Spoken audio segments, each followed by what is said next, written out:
Chairman Korangi town Muhammad Naeem Shaikh کی زیر صدارت کونسل کا 7واں اجلاس town municipal corporation Korangi office کے کونسل ہال میں منعقد ہوا۔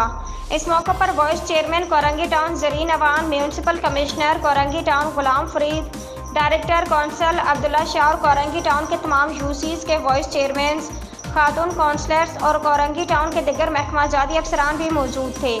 اجلاس کا آغاز تلاوت قرآن پاک سے کیا گیا۔ اجلاس میں کورنگی ٹاؤن کے وہ ملازمین جو دوران ملازمت انتقال کر جاتے ہیں، ان ملازمین کی تدفین کے اخراجات میں اضافے، کورنگی ٹاؤن کے محکمہ سینیٹیشن و دیگر محکموں میں حسب ضرورت خالی اسامیوں پر نچلے درجے کے موضوع افراد کے کانٹریکٹ عارضی ملازمت کی تقرری اور کورنگی ٹاؤن کے جامع مسجد غلام مصطفیٰ میں پیش امام اور مؤذن کے عارضی تقرری کی منظوری اور دیگر قرارداد پیش کی گئی۔ تمام قرارداد اراکین کونسل نے کثرت رائے دہی سے منظور کی۔